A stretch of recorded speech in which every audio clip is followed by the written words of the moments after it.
So, one of my earlier vids was a back-to-back review of Willy Wonka and the Chocolate Factory and Charlie and the Chocolate Factory, which I did a re-review of last year for its anniversary. Now, let's do a re-review of Willy Wonka and the Chocolate Factory, which is now celebrating its 50th anniversary. Big D's Entertainment Rankings and Reviews. So greetings, my fellow YouTubers, and welcome to Big D's Entertainment Rankings and Reviews. My name's Doyle, better known to you as the Big D, with a re-review of the 1971 musical fantasy flick Willy Wonka and the Chocolate Factory. The film was directed by Mel Stewart, starring Gene Wilder as the title character. This was an adaptation of Charlie and the Chocolate Factory, done in 1964 by Roald Dahl.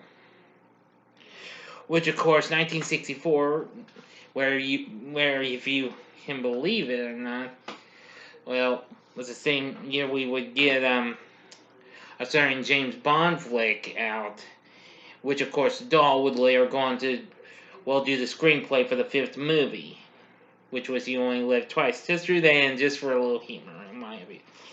Now, this film tells the story of a poor child named Charlie Bucket, who after finding a golden ticket in a chocolate bar, he visits the chocolate factory of the one and only Willy Wonka, along with four children from around the world. In the film, which was originally released by Paramount and for Walper Pictures and the Quaker Oats Company, well, I will say this film gained a cult following. The film did get good reviews and earned just $4 million at the end of its original run. But again, the film gained a cult following and became highly popular in part through repeated television airings and home entertainment sales, whereas the film would later go on to be purchased by Warner Brothers. Anyway, the film also introduced the Candyman, which went on to become a popular hit when recorded by Sammy Davis Jr. and has since been covered by numerous artists. So here we go with our story. In an unnamed town, Charlie Bucket, a poor paper boy on his way home from school, watches children visit a candy shop. After delivering newspapers, he passes Willy Wonka's chocolate factory. The mysterious tinker recites the first lines of William Allingham's poem, The Fairies, and tells Charlie that nobody ever goes in and nobody ever comes out. So he rushes home to his widowed mother and bedridden grandparents. That night, Charlie tells his grandpa Joe what the tinker said. And Joe reveals that Wonka had locked the factory up several years earlier because other candy makers, including his rival Arthur Slugworth, sought to steal his recipes as they began to send in spies dressed as workers. So Wonka shut down the factory but resumed selling candy after 3 years. But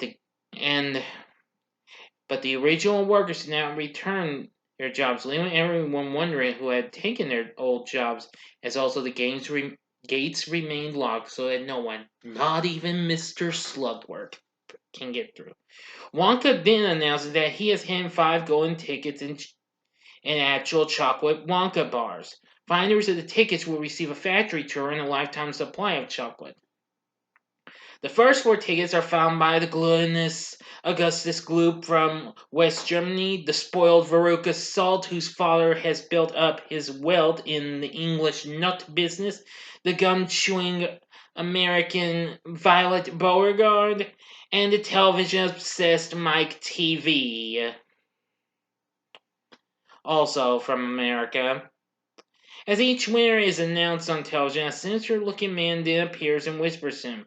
When Veruca Salt receives her ticket, he is on the scene within seconds in her father's factory, having previously been seen working there. A subsequent news report reveals the 5th ticket was found in Paraguay by a millionaire casino owner, causing Charlie to lose hope.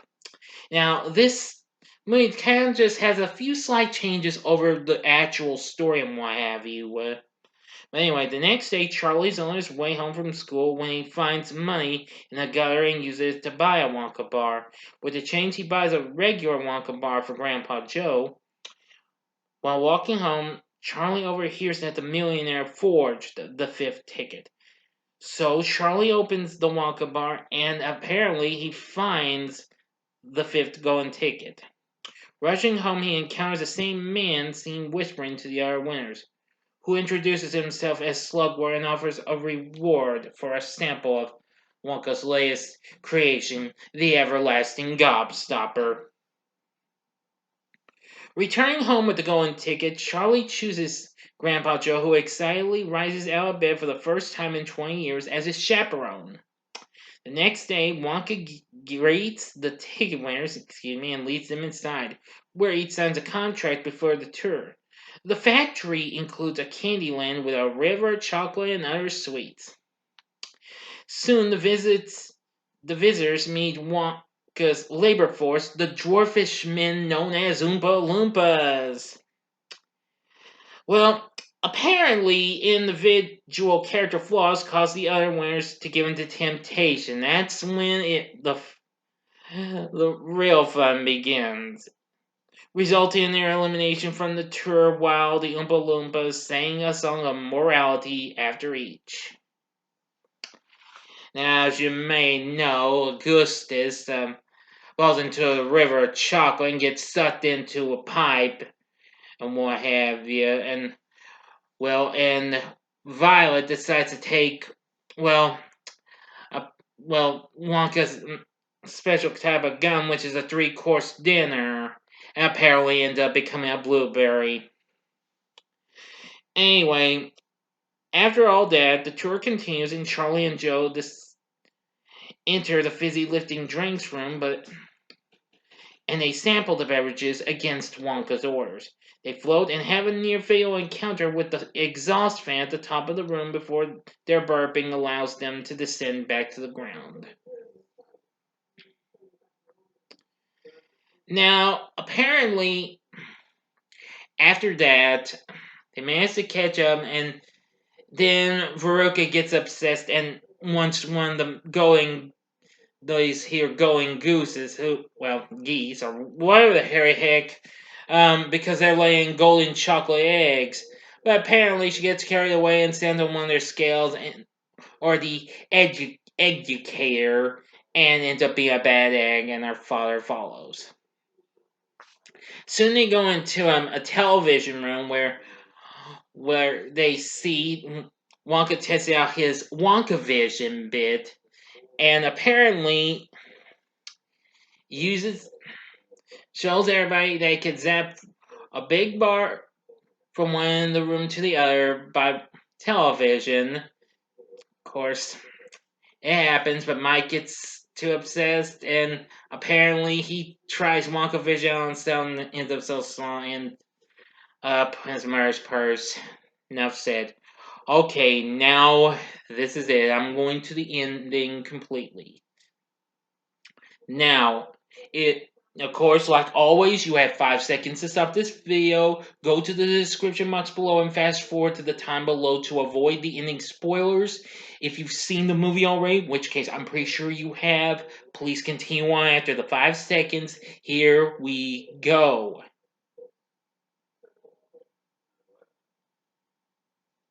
Okay, you've been warned.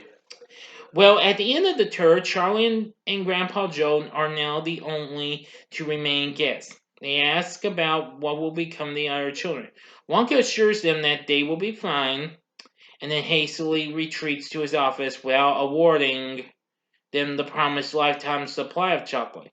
Grandpa Joe and Charlie enter his office to ask about this, where Wonka angrily informs them that they have violated the contract when they drank the fizzy lifting drinks, thereby forfeiting their prize. Joe denounces Wonka and suggests to Charlie that he should give Slugworth the Gobstopper in retaliation, but Charlie returns the candy to Wonka. All of a sudden, Wonka joyously declares Charlie the winner and reveals that Slugworth is actually an employee of his, Mr. Wilkinson. The offer to buy the gobstopper was a morality test for the children, which only Charlie passed. So the trio enter the Wonkavatr, a multi-directional glass elevator that flies out of the factory. During their flight, Wonka tells Charlie that he created the contest to find someone worthy enough to assume control of his factory, and when he retires, he will give it to Charlie and his family. Yep. End of story, my friends. So, what did I think of Willy Wonka and the Chocolate Factory? Well, I love this movie. I mean, as much as I love the adaptation of Charlie and the Chocolate Factory, which unlike this, it remained a little more loyal to the book and what have you. But nevertheless, it still went on to become a cult classic to everyone.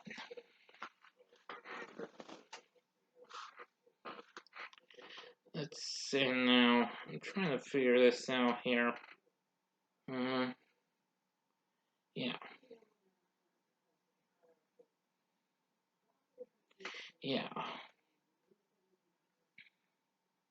Okay, now I'm getting through this. But anyway, this just proved to be a cult classic and became so big in pop culture, and wow, it kind of did. It kind of got parody in some things, even in a Tom and Jerry anime feature, which I heard wasn't really good and what have you, but was dedicated in the memory of Mr. Wilder, who died less than a year before the release. Anyway, our cast included Gene Wilder as Willy Wonka, playing Grandpa Joe is Jack Albertson, who of course would later go on to be big on as the half of TV's Chico and the Man, but he probably did lots of other things. I know he went on to voice Amos Slade in Disney's The Fox and the Hound. Look for a review of that next month. Let's see. As for the rest, we have Roy Kinnear as Mr. Salt, Julie Dawn Cole plays Veruca Salt, Leonard Stone plays Mr. Beauregard, Denise Nickerson, whom we sadly lost I believe a couple years ago, played Violet Beauregard. Nora Denny plays Mrs. TV, and Paris Thimen plays Mike TV. Ursula Wright plays Mrs. Gloop, and Michael Bollner plays Augustus Gloop. We have Diana Soul as Mrs. Bucket, and Gunter Meisner as Slugworth, which revealed was Mr. Wilkinson.